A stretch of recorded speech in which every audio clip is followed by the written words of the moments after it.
Hello friends, আমি দেবাংশু চক্রবর্তী। আমার চ্যানেলে সবাইকে স্বাগত জানাই।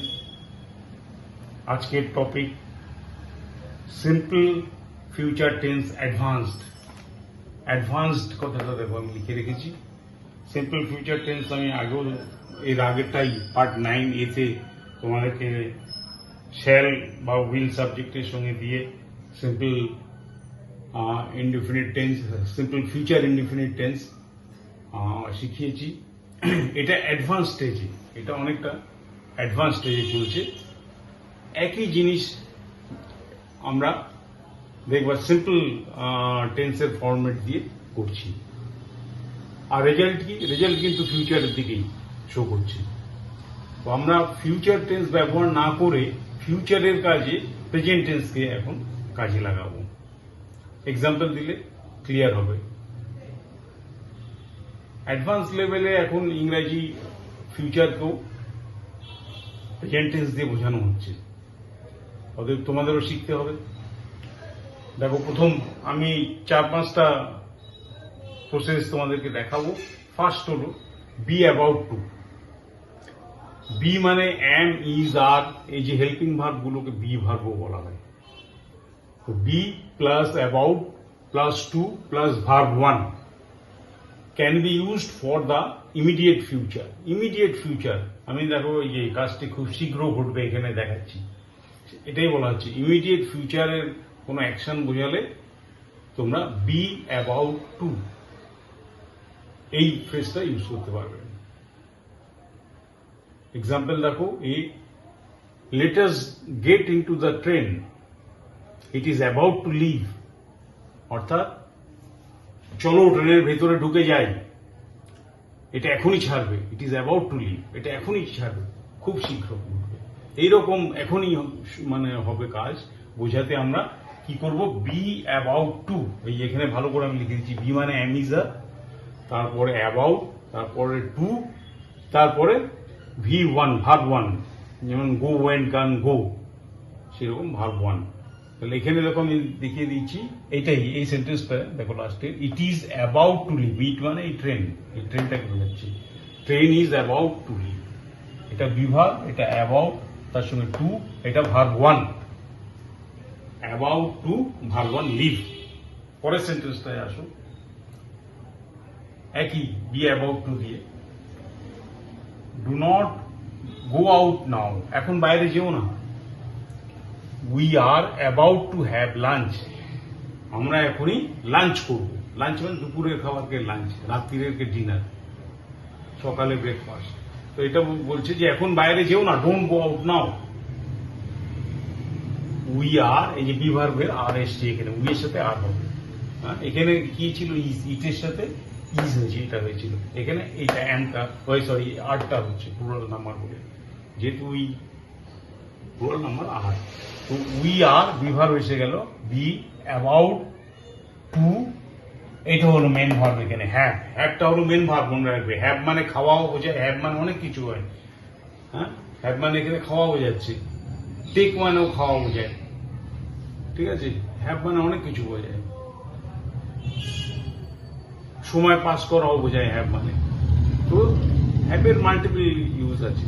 We are about to have lunch, আমরা এখনই লাঞ্চ করবো। এর মানে হচ্ছে আমরা এখনই লাঞ্চ করবো, শীঘ্রই লাঞ্চটা শুরু হবে। We are about to lunch, আমরা শীঘ্রই লাঞ্চ শুরু করবো। ফিউচার টেন্স করবো, ববে বা দিয়ে যেটা হয়। তাহলে এখন বাইরে যেও না, we are about to have lunch, আমরা লাঞ্চ শুরু করবো এখনই। এই ধরনের কাজ বোঝাতে, যেটা শীঘ্রই আমরা করবো, ভবিষ্যতে, এখনো হয়নি, হচ্ছে না, এটা হবে, খুব শীঘ্রই হবে, এরকম বোঝাতে বি অ্যাবাউট টু। তো ফিউচারকে দেখো বি অ্যাবাউট টু দিয়ে বোঝাচ্ছে, আমরা শুরু করব, ট্রেনটা ছাড়বে, ববে বা দিয়ে ফিউচার টেন্স বোঝাচ্ছে। কিন্তু স্ট্রাকচারটা কিন্তু দেখো ইজ দিয়ে, আর দিয়ে, সব প্রেজেন্ট টেন্স। আচ্ছা, নেক্সট আমরা সিম্পল প্রেজেন্ট দিয়ে বা পিওর সিম্পল ইনডিফিনিট যে টেন্স, তার রুল দিয়ে দেখবে যে ফিউচার টেন্সকে নির্দেশ করা হবে। নির্দেশ করবে ফিউচার টেন্স, কিন্তু রুল লাগানো হচ্ছে একেবারে প্রেজেন্ট ইনডিফিনিট টেন্স, প্রেজেন্ট টেন্সের। হ্যাঁ, কিরকম দেখো, This tense is used to indicate official programs and timetables of future. Timetables of future and official program. এটা মাথায় রাখতে হবে। কেবল অফিসিয়াল সময় নির্দেশ করে। তোমাদের জন্য আমি আবার আন্ডারলাইন করে দিচ্ছি, অফিসিয়াল সময় নির্দেশ করে। ঠিক আছে, এই যে নির্দেশ করে, এটাও করে বললে বুঝতে পারো যে ফিউচার। হ্যাঁ, এক্সাম্পল দেখো, এ the college opens on 23rd June. College খুলবে 23শে জুন। বুঝলে তো, এটা খুলবে। সাধারণত আমরা কি করি, সে যায়, হি গোজ, হ্যাঁ, he eats. The college opens, opens মানে খোলে না, খুলবে, এই কথাটা বোঝানো হচ্ছে। এটাই হচ্ছে ডিফারেন্স। ওখানে কি ওই যে প্রেজেন্ট ইনডিফিনিট টেন্সের কলেজ খুলে 23শে জুন, কিন্তু না, কলেজ তো নির্দিষ্ট দিনে গিয়ে খুলবে, দেরি আছে, সেটা বোঝাচ্ছে। The college opens on 23rd June. কলেজটি খুলবে 23শে জুন, ভবিষ্যৎ। কিন্তু অফিসিয়াল, এটা কলেজের ব্যাপারে। When does the next train leave for Chennai? When does, এই যে ডাজ দেখো, ফিউচারে কোনো সময় ডাজ হয় না, শ্যাল উইল আসার কথা, কিন্তু এখানে ডাজ মানে প্রেজেন্ট ইনডিফিনিট টেন্স আনা হয়েছে। When does the next train leave for Chennai?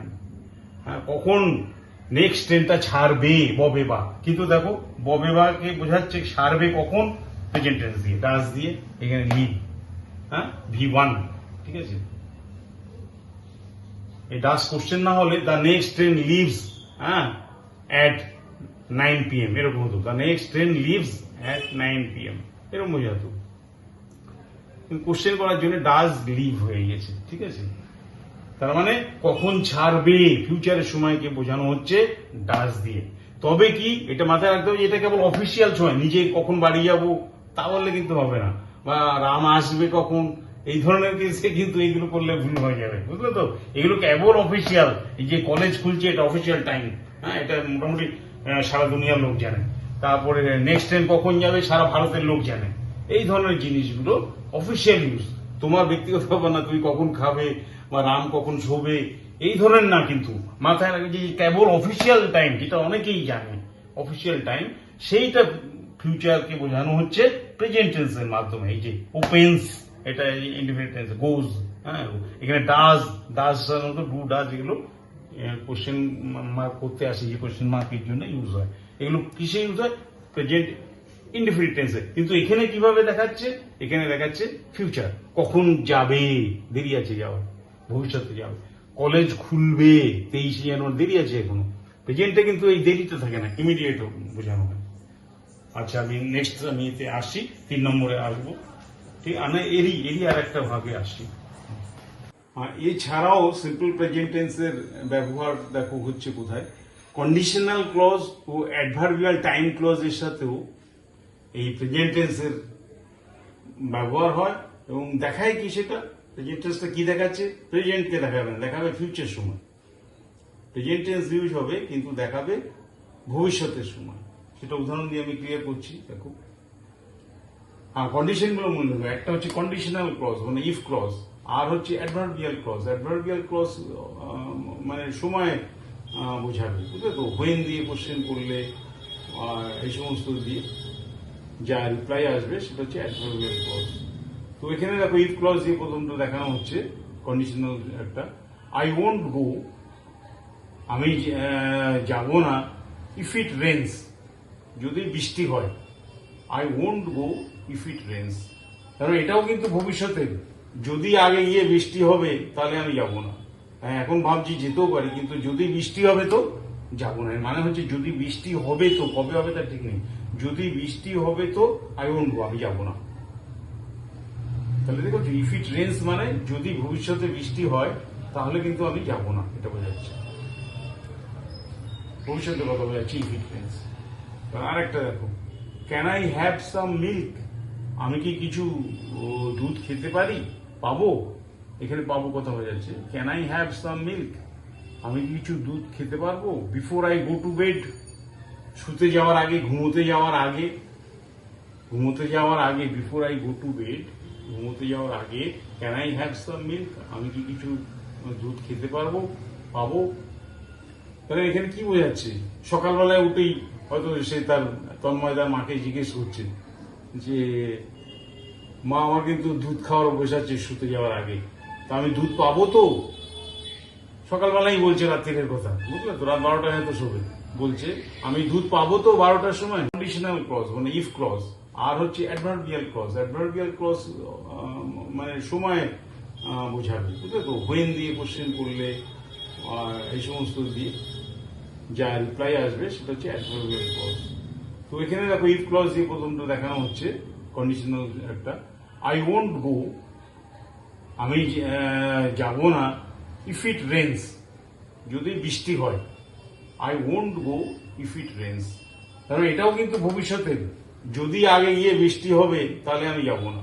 হ্যাঁ, এখন ভাবছি যেতেও পারি, কিন্তু যদি বৃষ্টি হবে তো যাব না। মানে হচ্ছে যদি বৃষ্টি হবে তো, কবে হবে তার ঠিক নেই, যদি বৃষ্টি হবে তো আই ওয়ন্ট গো, আমি যাব না। তাহলে দেখো ইফ ইট রেন্স মানে যদি ভবিষ্যতে বৃষ্টি হয় তাহলে কিন্তু আমি যাব না, এটা বোঝাচ্ছে, ভবিষ্যতের কথা বোঝাচ্ছে ইফ ইট রেন্স।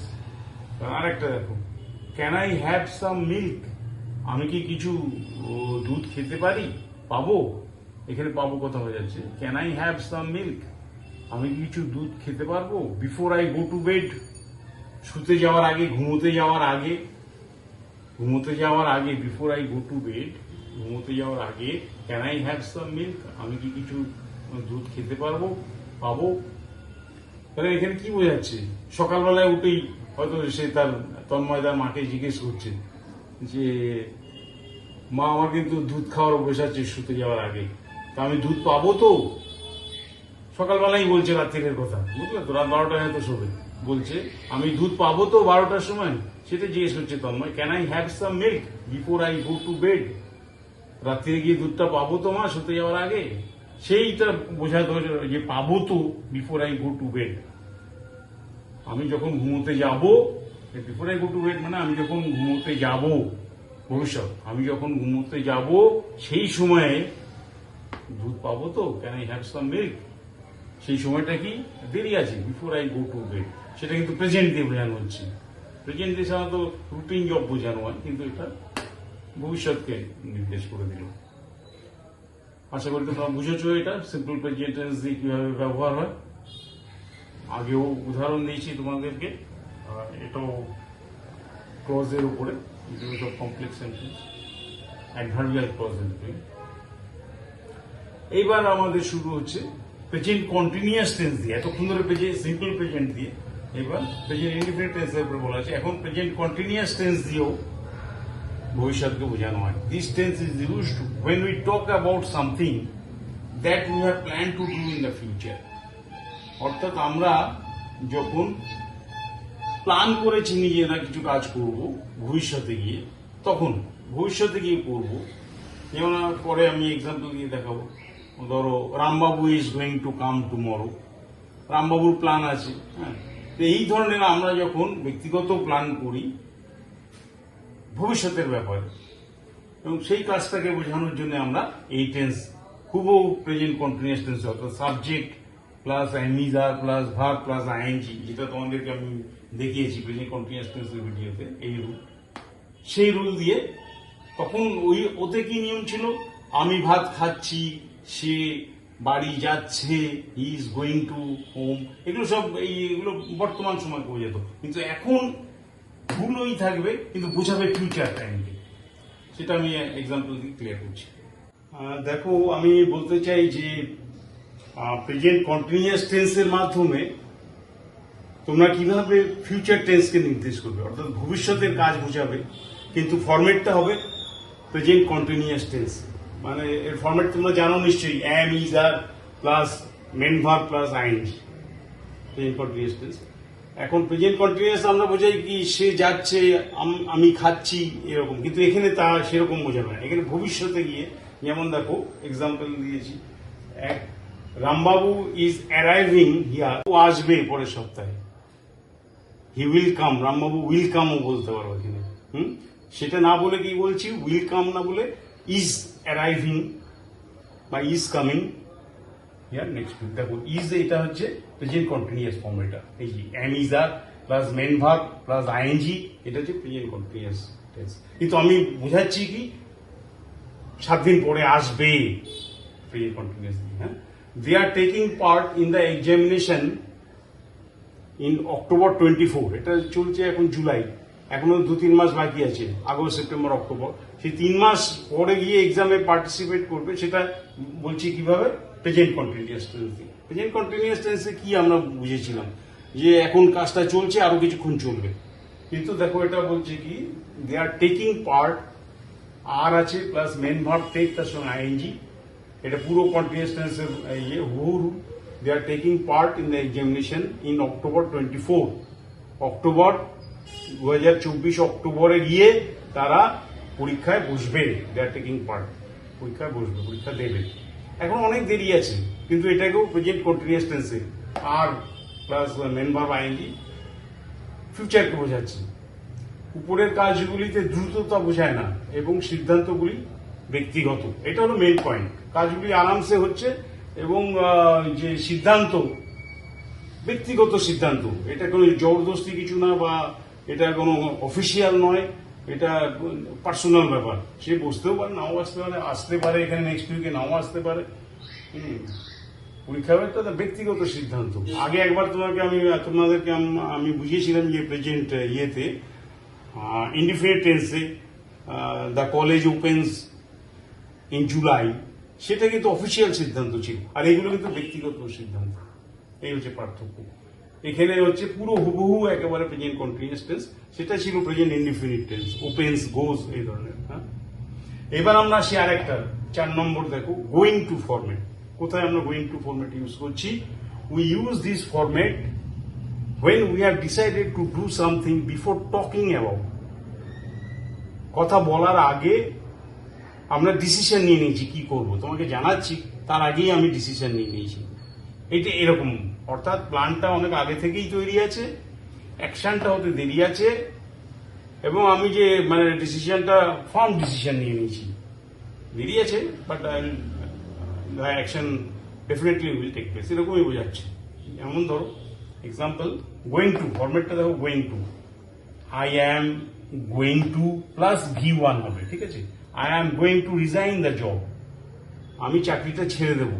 এর মানে হচ্ছে I am going to resign the job, মানে আমি এখনো ছাড়িনি, আমি ছেড়ে দেবো, বুঝলে তো। অ্যাকশনটা হতে দেরি আছে এখন, কিন্তু ডিসিশনটা আমি নিয়ে নিয়েছি। আমি তোমাকে বলছি এই কি করবি, তার উত্তরে আমি ডিসিশন নিয়ে নিয়েছি, I am going to resign the job. হ্যাঁ, তারপরে বলছে যে এই তুই মোটরসাইকেলটা বেচলি কেন? সে রাম মোটরসাইকেলটা বেচে দিল কেন জানিস? He is going to buy a car, ওটা বিক্রি করে সে একটা কার কিনবে। কার কিনবে মানে দেরি আছে, কিন্তু বোঝা যাচ্ছে ইজ গোয়িং টু, এভাবে বলছি। হ্যাঁ, I am going to plus V1, এটা কিন্তু আলাদা আলাদা ফরম্যাট, এই দুটোতে গুলিয়ে ফেলো না। এখানে আইনজি আছে, এখানেও আইনজি আছে, এখানে অ্যামিজার আছে, এখানে অ্যামিজার আছে, কিন্তু তাই এখানে দেখো তার সাথে একটা V1 আছে, এখানে কোনো V1 ছিল না, ঠিক আছে। আর এটা শুধু গোয়িং, সবসময় শুধু গোয়িংই থাকবে। এখানে যেমন অ্যারাইভিং আছে, টেকিং আছে, এখানে কিন্তু বদলালে হবে না, সবসময় গোয়িং। V1, এটা কিন্তু আলাদা আলাদা ফরম্যাট, এই দুটোতে গুলিয়ে ফেলো না। এখানে আইনজি আছে, এখানেও আইনজি আছে, এখানে অ্যামিজার আছে, এখানে অ্যামিজার আছে, কিন্তু তাই এখানে দেখো তার সাথে একটা V1 আছে, এখানে কোনো V1 ছিল না, ঠিক আছে। আর এটা শুধু গোয়িং, সবসময় শুধু গোয়িংই থাকবে। এখানে যেমন অ্যারাইভিং আছে, টেকিং আছে, এখানে কিন্তু বদলালে হবে না, সবসময় গোয়িং।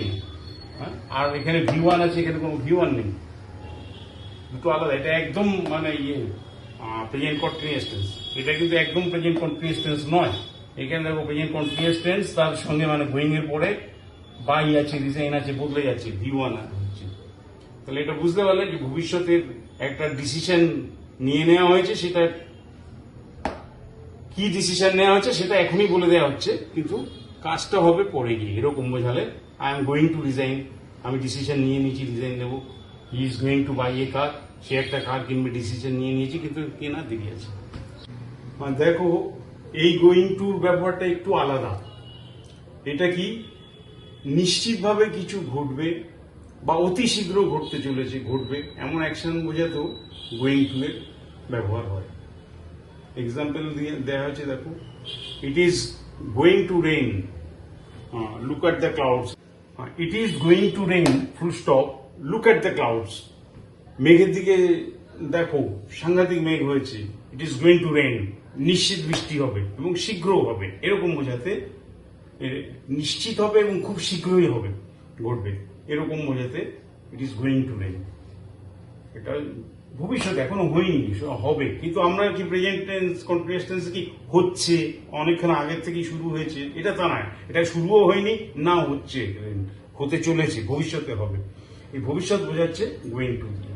তারপরটা দেখো, the boat is full of water, নৌকাটা জলে ভর্তি হয়ে গেছে।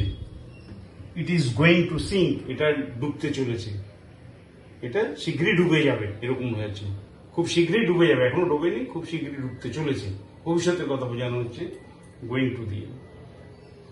আর এর আগের যে গোয়িং টু ছিল, তোমাদেরকে বলেছে I am going to resign, সেটা কিন্তু ডিসিশন নেওয়া আছে, কাজ কিন্তু হতে অনেক টাইম লাগবে, হয়তো 2 মাস লেগে যাবে বা 6 মাস লেগে যাবে। এটা কিন্তু তা না, এটা একদম ব্যাস চটমাংনি পট বিহা টাইপের, বুঝলে, এই মানে মেঘ করেছে এই বৃষ্টি হবে, এই নৌকায় জল উঠে গেছে এই ডুবে যাবে, কোনো ডিলে নেই এর মধ্যে। আর ওটাই কিন্তু ডিলে ছিল, ওটাই খালি ডিসিশনের কথাই উপরে জোর দেওয়া হচ্ছে, আর এখানে অ্যাকশনের উপরে জোর দেওয়া হচ্ছে। দুটো গোয়িং টুর মধ্যে অনেক হেলে লট ডিফারেন্স আছে। আচ্ছা, এই গোয়িং টুটা বিশেষভাবে যে আগে তোমাদেরকে শুরুতেই পড়িয়েছিলাম অ্যাবাউট টু, একই রকম প্রায়, অ্যাবাউট টু তেও তাই, don't go outside, the train is about to start, Tanmoy don't go out now, we are about to have our lunch.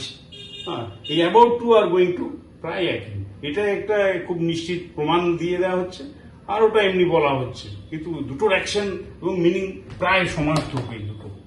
আশা করি ভিডিওটা তোমাদের খুব লাগবে, ভালো লেগেছে। পার্ট 9B আমি প্রমিস করেছিলাম, একটু দেরি হয়ে গেল, তার জন্য আমি দুঃখিত। এগুলো তৈরি করতে গেলে একটু অ্যাডভান্স লেভেলে তো অনেক চিন্তা ভাবনা করে এগুলো করতে হয়, সরি ফর দ্য ডিলে। আর এর পরের ভিডিও যেটা হবে সেটা তোমাদের ফিউচার কন্টিনিউয়াস টেন্সের উপরে, সেটা হবে পার্ট 10। 9B হয়ে গেছে, পার্ট 10 শীঘ্রই আমি ছাড়বো, আর সেটা হবে future continuous tense. Indefinite tense হয়ে গিয়েছে, ফিউচার কন্টিনিউয়াস টেন্সের উপরে। আমার সঙ্গে থাকার জন্য ধন্যবাদ। শেয়ার আর সাবস্ক্রাইব করলে আমি আনন্দিত হব। বাই।